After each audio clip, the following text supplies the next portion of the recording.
7 días. La actualidad semanal con perspectiva evangélica. Hola, bienvenidos a este nuevo programa de 7 días. Les saludamos con mucha ilusión de todo el contenido que tenemos por delante. Y junto conmigo, Pedro Tarquis, un servidor, estará Daniel Ofcan, director de Protestante Digital. Como siempre, bienvenido también, Daniel. Gracias, Pedro. Un placer estar nuevamente en este espacio. Desde Galicia, para que nos ubiquen, yo desde Madrid. Y desde Valencia, Joel Foster, director de Evangelical Focus. Muy bienvenido también, Joel. Muchas gracias, con ganas de compartir con vosotros este tiempo. Vamos allá, tenemos varios temas muy actuales e interesantes. Empezamos por España, por si fuera poco la actualidad política, que nunca deja de estar en primera línea y casi es un prime time continuo.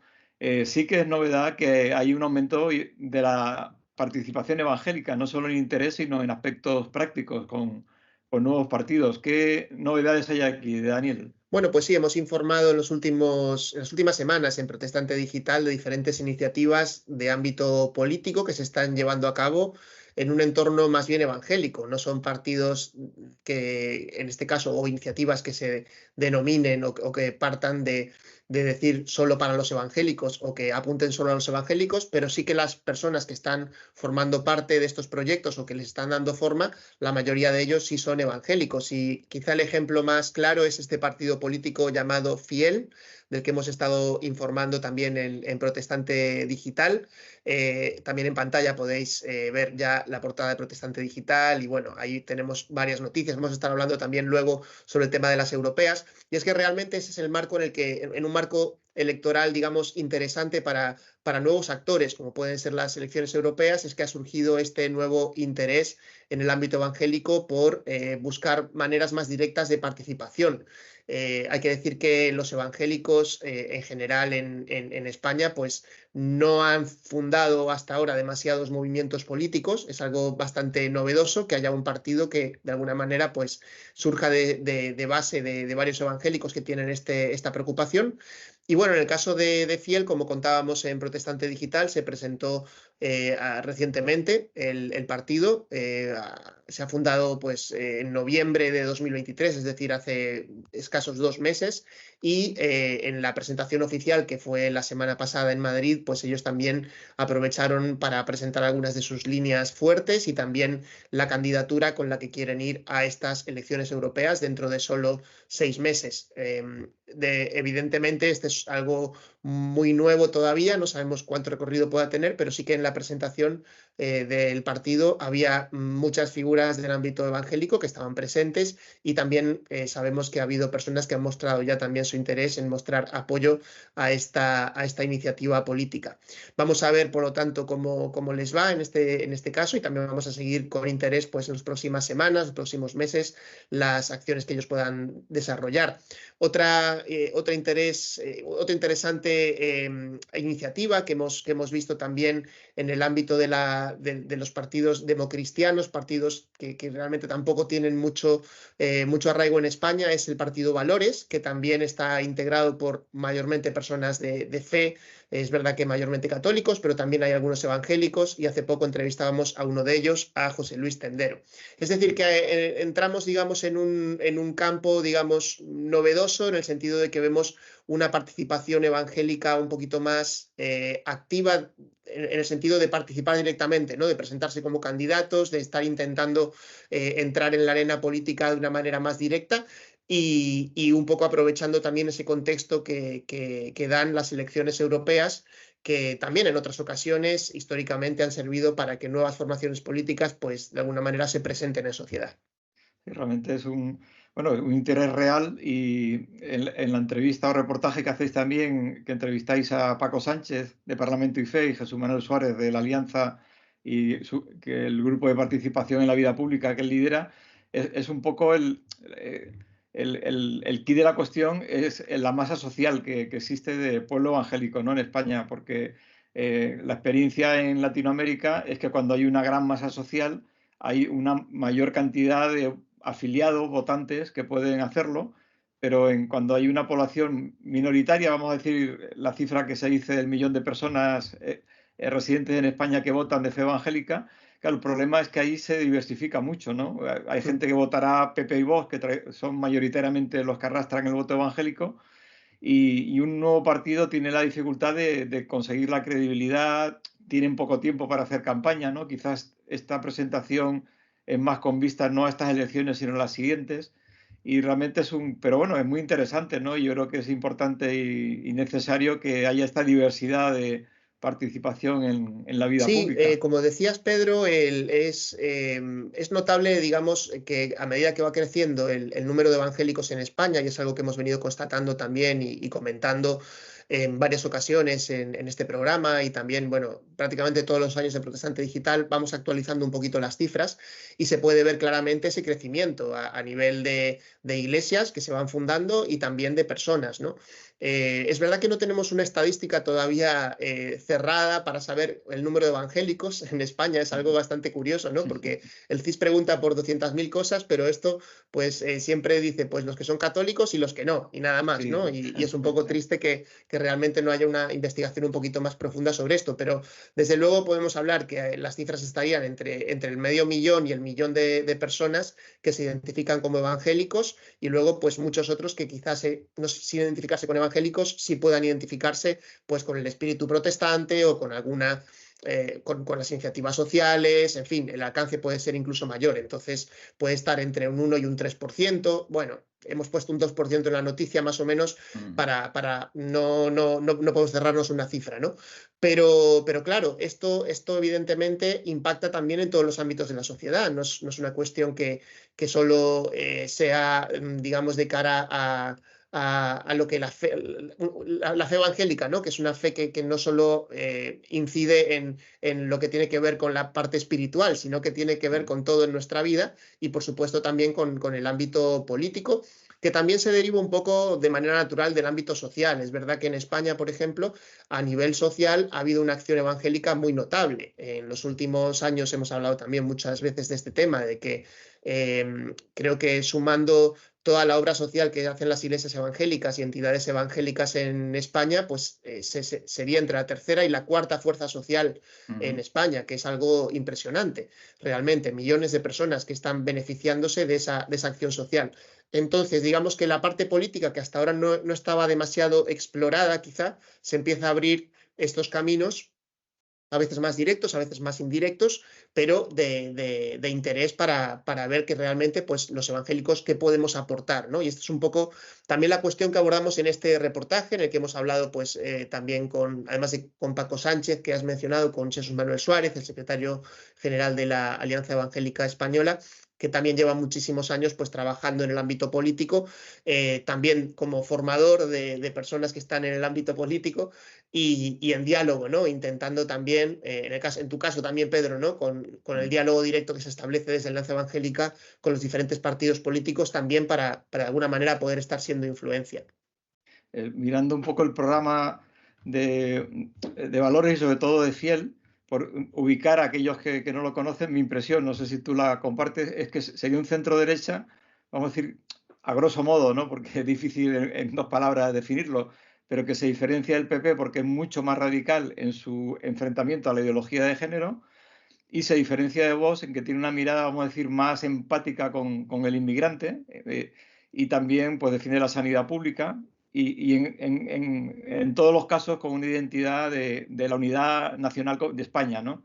En el sentido contrario al independentismo. No sé si te parece a ti un buen enfoque para que la gente se haga una idea, por lo menos. Creo, Pedro, que has dado las claves, ¿no? Eso es un poco lo que ellos transmitieron también en su presentación allí en Madrid, y viendo un poco los documentos que han ido publicando y algunas de las opiniones, pues van en esta línea.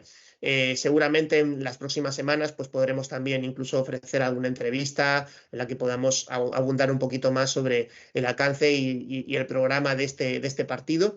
Lo hemos hecho también con el partido Valores recientemente, ¿no? Hacía referencia a esa entrevista que hicimos con José Luis Tendero, que bueno, realmente tiene muchos paralelismos, creo, en el enfoque con Fiel también, ¿no? En este sentido.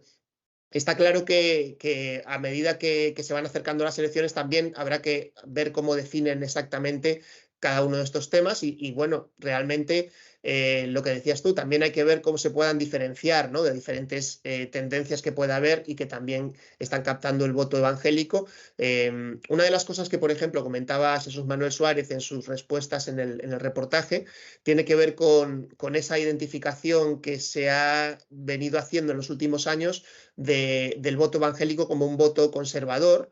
Y realmente que no parece que no hay manera de sacarlo de ahí, ¿no? Y un poco él decía que era necesario que haya propuestas que nos saquen de ahí, porque no nos podemos quedar, o sea, como evangélicos no podemos quedarnos solo en ese bloque, porque ese bloque no responde a todas las cuestiones como realmente podría hacerse desde una perspectiva, desde una cosmovisión bíblica más amplia en muchos otros aspectos, ¿no?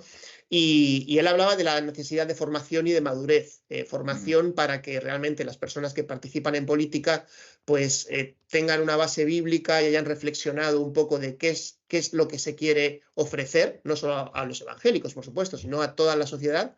Y también la necesidad de formarse para no dejarse arrastrar, ¿no? Para no dejarse arrastrar por diferentes tendencias que a veces te hacen el abrazo del oso, podríamos decir, ¿no? O sea, dicen, bueno, ven conmigo, pero realmente cuando vas con ellos acabas renunciando a muchas otras cosas. Entonces, esto yo creo que también es un aspecto que vamos a ver cómo se va desarrollando en el futuro. En cualquier caso, deseamos lo mejor a todos los hermanos en la fe evangélicos que participan en política de una forma o de otra y ojalá que sean sal y luz y aporten, ¿no? Estén donde estén de una forma o de otra. Pues a nivel de Unión Europea, esto que son las elecciones europeas, es interesante observar algunos movimientos en otros países. De que sepamos, hay pocos parlamentarios evangélicos. Uno es uno que lleva bastante tiempo de Eslovaquia, que se llama Skripek. Él está ya conocido en Bruselas, lleva tiempo como europarlamentario y forma parte de este movimiento político cristiano en Europa. Hay otra gente que son de Holanda, algunos parlamentarios conservadores del partido Unión Cristiana de Holanda, que son calvinistas en su forma de acercarse a la política, que también están a nivel europeo y participan. Es, claro, una oportunidad muy grande el Parlamento Europeo para lo que hablábamos, de hacer un salto a la política, ¿no? Como hemos hablado fuera de cámara, partidos como Podemos y como Ciudadanos empezaron su lanzamiento hacia la política nacional de España desde las elecciones europeas. Hay 720 escaños en Bruselas, por tanto, en España tocan, si no me equivoco, 61 parlamentarios. Y que Manolo lo comentaba en ese reportaje, 370.000 votos son necesarios para conseguir un escaño. Es decir, la pregunta esta que hacíais en Protestante Digital, si es posible que haya por primera vez un europarlamentario evangélico español, pues es la cifra, 370.000, a donde habría que llegar. Si decimos que hay 1 millón de evangélicos en España, pues lo que hablabais, ¿cuántos votarían a un partido evangélico? Si se presentan dos partidos de base cristiana, como es el caso en España, ¿cómo se divide el voto ahí? Todo eso sería interesante verlo, pero seguramente en la pluralidad que hay en el Parlamento Europeo es donde es más fácil hacer ese primer salto e ir más allá de los 3, 4 partidos grandes que manejan. También teniendo en cuenta que las encuestas en la Unión Europea hablan de que el grupo, por decirlo, de derecha dura, por llamarlo de una forma, pasaría al tercer lugar o podría incluso amenazar a los socialistas, al Partido Socialista, ¿no? Entonces, realmente es unas elecciones que se dan además cada 5 años, es que pasan bastante años hasta que se vota y ha dado tiempo de reflejar los cambios que se han dado en Europa, que claramente Europa está tendiendo hacia la derecha, que es una realidad diferente que la que vivimos en España con el gobierno más de izquierdas, ¿no? Sí, ahí de los dos partidos españoles con bases, vamos a decir, cristianas, valores, el que es más cercano al catolicismo, él forma parte de esta plataforma del APCM que has dicho. ¿Esta plataforma en qué consiste? ¿Qué es lo que hace? Pues de lo que sabemos de ellos, de contacto que hemos tenido con ellos en Evangelical Focus durante estos años, el liderazgo, por decirlo así, el comité ejecutivo, son evangélicos, son protestantes de diferentes tipos, pero con una línea bastante evangélica. En la línea de los valores que hablábamos antes de fiel, por ejemplo, ¿no? También, y de valores, lógicamente. y es una plataforma pequeñita, es un movimiento pequeñito, como digo, no son tantos parlamentarios, tienen bastante fuerza en Holanda, por lo que digo, porque hay un cinturón bíblico que se le llama, ¿no? De algunas regiones de Holanda que son muy calvinistas y que siguen teniendo mucha gente que va a la iglesia, mucha gente se identifica con el protestantismo, y después pues tienen más del centro y quizá del este de Europa, ¿no? Movimientos políticos que quizás son más cristianos conservadores. En algunas cosas, diría que, si no me equivoco, en temas de medio ambiente, de cuidado de la creación, podrían ser vistos un poco más como más progresistas, más favorables quizá que otros, pero sus puntos fuertes pues, es la familia, es la justicia social, y después el tema de las naciones y tal, pues tiene una visión más centralista, más contraria a los nacionalismos periféricos. En este mismo tema que estamos hablando de la participación evangélica en política, se acaba de celebrar en Davos, Suiza, el Foro Económico Mundial, y ahí ha habido un diálogo interesante que además ha promovido la UEA en cuanto a la participación evangélica o la presencia evangélica en este tipo de foros. ¿En qué ha consistido? Sí, la UEA es la Alianza Evangélica Mundial, y como saben los que siguen un poco la actualidad de lo que hace la Alianza Evangélica Mundial, tiene un foco bastante grande en participar en plataformas internacionales y tener una voz evangélica donde hay debates a nivel global. El Foro Económico Mundial, que es el encuentro de Davos, ahí en las montañas en Suiza, ahí en la nieve, donde la gente va a esquiar y después va a las conferencias. Bueno, mueve muchas cosas, como sabemos hay mucha crítica también hacia si esas políticas que se hablan ahí tienen un efecto real en la gente, ¿no? Si reflejan realmente lo que la gente piensa o si son unas élites que hablan entre sí de forma hermética. Eso sería otro debate, pero este año, por primera vez, en 2024, ha habido una reflexión desde la fe. Y lo que el Foro Económico Mundial es ha encargado a la Alianza Mundial, junto con algunos actores religiosos, pero principalmente la Alianza Evangélica Mundial, a hacer un informe sobre cómo las empresas podrían tener más en cuenta al factor religioso de los ciudadanos a la hora de impulsar proyectos éticamente sostenibles. Es un poco la idea. Son unas 20 páginas de informe en los que hay unos casos de estudio. Creo que son 8 casos de estudio de diferentes religiones, pero de los cuales, no sé si son 5 son de cristianos y varios, 2 o 3 son de evangélicos, ¿no? Ahí se nota la influencia de la Alianza Evangélica Mundial, de Chris Elisara, que es el director de estos temas de la Alianza Mundial en este informe. Que bueno, es el primero y ha pasado desapercibido. Realmente no te lo vas a encontrar en medios seculares que se hable de que Davos está hablando de religión, pero sí que nos lo pasaron, lo leímos, era de buena calidad, se puede encontrar ahí en la página de la Alianza Mundial, también en Evangelical Focus, en Protestante Digital, hemos explicado un poco esta idea. Lo que no ha pasado desapercibido es el rito ocultista de la Pachamama o como de la bruja La que ha estado presencia allí. de Milei. Sí, y la presencia de Milei, ¿no? Eso ha sido los grandes focos mediáticos de Davos, curiosamente.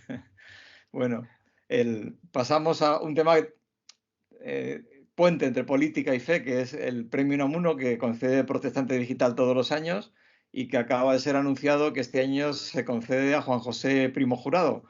Amplíanos un poquito este premio y, en fin, la persona de Primo Jurado, por favor.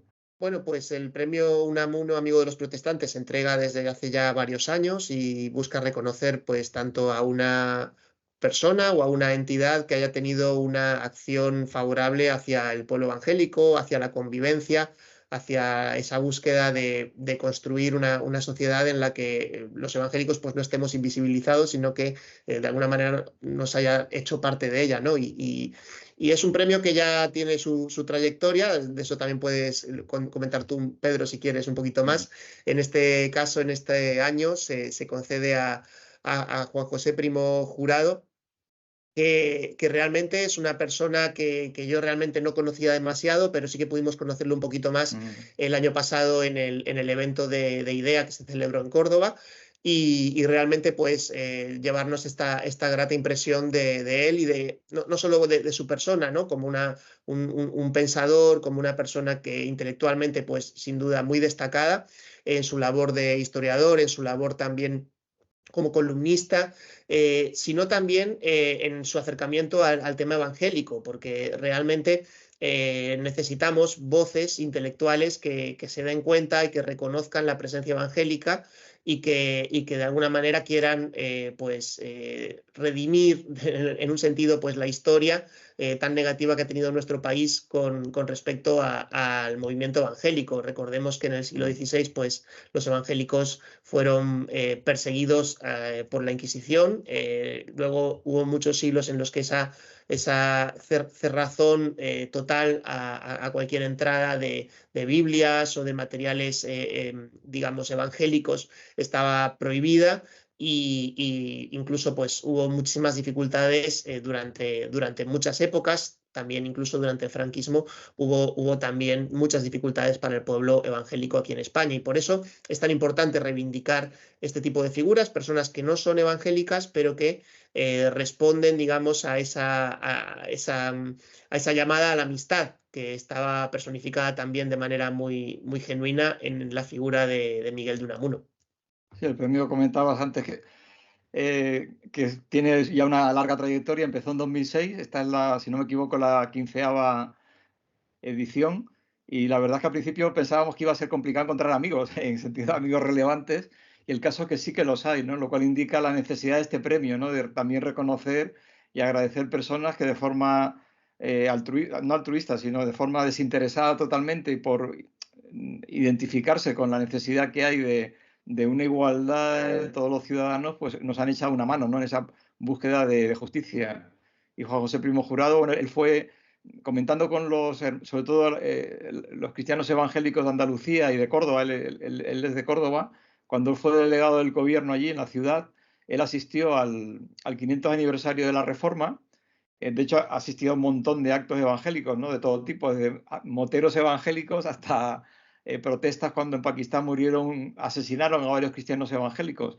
Y en este acto del 500 aniversario de la Reforma él hizo algo que no ha hecho nadie y que sepamos no ha vuelto a hacer nadie, y él pidió perdón en nombre del gobierno de España por lo que había pasado con los evangélicos y dijo que era hora de que esa memoria fuera restaurada, ¿no? Esto impactó tanto a los pastores y a los que estaban allí que crearon una delegación que fue especialmente a verle para darle las gracias por este gesto que lo hizo en público y ante un montón no solo de creyentes, sino también de autoridades políticas, alcaldes, etcétera, etcétera, ¿no? O sea que es alguien muy querido y muy, muy reconocido. Y ha dado clases de historia, porque como decías, es historiador, en la Facultad de Asambleas de Dios en La Carlota, en Córdoba, desde un punto de vista general.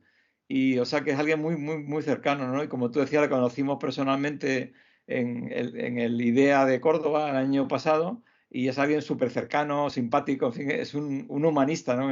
En pleno sentido de la palabra. Así que estamos muy ilusionados, y el que quiera, la asistencia es libre, por cierto, es el viernes 16 de febrero a las 7 de la tarde, perdón, a las 11 de la mañana, a las 11 de la mañana, y allí en Córdoba, en el Centro Cultural, la noticia está en Protestante Digital, y bueno, que todo el mundo es bienvenido y se merece que le demos este reconocimiento. Sí. No, decir que, bueno, que realmente el premio tiene un alcance que va más allá de lo que pueda ser Protestante Digital, ¿no? Y creo que eso es algo a destacar.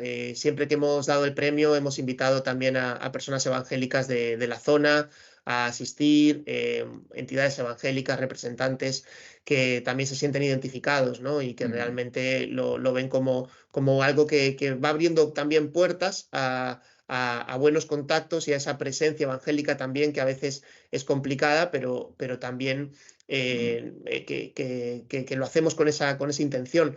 Y una cosa que siempre también me ha gustado destacar de este premio es ese carácter de agradecimiento que tiene, porque realmente no conlleva una cantidad económica como otros premios, no conlleva nada más que el dar unas gracias sinceras, y sin embargo qué buena recepción tiene por parte de todos aquellos que son premiados con ello, ¿no? Es cierto. Que realmente lo aprecian muchísimo, y creo que es algo muy bueno que haya este tipo de reconocimientos de sincera gratitud por parte de los evangélicos, que a veces nos hemos hecho como una imagen de estar quejándonos mucho y es verdad que tenemos que quejarnos y reclamar y todo eso, pero también pues ser agradecidos. Y la cultura del agradecimiento es algo que lamentablemente creo que hace mucha falta en nuestro país, que hay muy poca cultura del agradecimiento y es importante que nosotros también en ese sentido como evangélicos la estemos fomentando.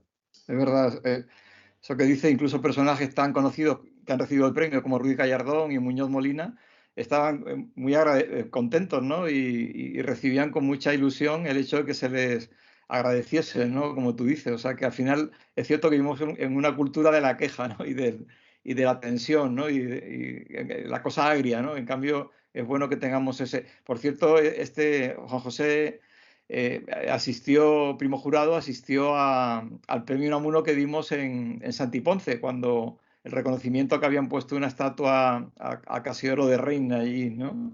O sea, que sí que va teniendo, tiene también un testimonio, ¿no? Pues pasamos ya al último tema, que es un tema muy bonito, ¿no? Porque además que nos ha sorprendido para bien, y es que las estadísticas en Finlandia muestran que la juventud se identifica cada vez más como cristiana. El país de Papá Noel, ¿no? Está muy bien. Sí, realmente sí llama la atención. Estamos volviendo otra vez a Europa, ¿no? Sí.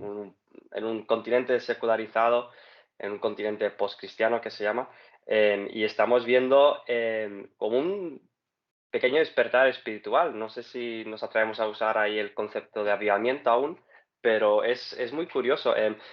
Muy recientemente ha habido conversiones de perfil muy alto a nivel cultural. En Holanda, no sé si os suena, la pensadora Ayaan Hirsi Ali es una atea muy conocida, que se convirtió y fue un shock ahí en Holanda de que ella pasara del ateísmo a la fe cristiana muy recientemente.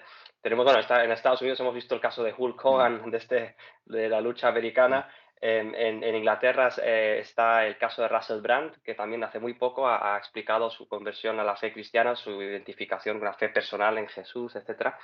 Y el caso de Finlandia, lo que han salido estadísticas recientes es que hay un aumento importante de la fe entre hombres jóvenes, hombres entre 15 y 29 años. Y tengo aquí las estadísticas y lo que dice es que han pasado en 8 años de pasar del 5% de los que van a la iglesia al 12%, de los que oran una vez por semana por lo menos del 16 al 26%, y de los que creen en la existencia de Dios han pasado del 19 al 43%, o sea, 43% prácticamente la mitad de los hombres de la generación Z, ¿no? Que diríamos, de los menores de 25, o en este caso hasta los 29 años. En este artículo que publicamos en Evangelical Focus, que lo escriben desde ahí, desde Helsinki, de una revista con la que tenemos un acuerdo, ellos envían noticias de allá, explican también que no se da el mismo caso entre las mujeres. O sea, en el caso de las mujeres sigue secularizándose la sociedad, sigue las estadísticas más o menos. Creo que, por ejemplo, en el caso de las mujeres que van a la iglesia había pasado en estos 8 años del 3 al 4%, había subido pues un 1%. Mientras que los hombres era como una explosión no vista. Y tampoco no se ve en países vecinos, ni en Suecia, ni en Noruega, otros países no se ve ese cambio, ¿no? Entonces es interesante, es como un foco ahí que dices, a ver qué va a pasar, ¿no? Quizá es pronto para analizar. La pregunta es si este crecimiento del interés en el cristianismo, sobre todo, es una cuestión cultural de valores, porque podría ser que una vez conforme dejamos atrás los valores cristianos y vemos las consecuencias negativas que tiene pues perder ese marco ¿no? de acuerdo cristiano, pues hay gente que lo echa de menos y volvemos para atrás, o si es un interés en lo espiritual. Justamente esta mañana participaba en un podcast del Movimiento Lausana a nivel global y hablábamos un poco de este tema y con quien hablaba, que es del Reino Unido, pero alemán, comentaba que en los países de Escandinavia hay cada vez más ferias de lo espiritual, ferias de espiritualidad, en los que hay cada mesa o cada stand, por decirlo así, presenta pues su propia idea de lo que es espiritismo o leerte la mano o tal, y que ahí participan pues cristianos también evangélicos que oran por la gente, que les explica el evangelio y ven un interés muy grande. O sea, parece que si miramos de Dinamarca para arriba, esos países del norte, sí que hay un despertar espiritual que por lo menos en el caso de Finlandia vemos en estadísticas. Bueno, algunos leen la mano, pero Dios lee el corazón, que es lo importante.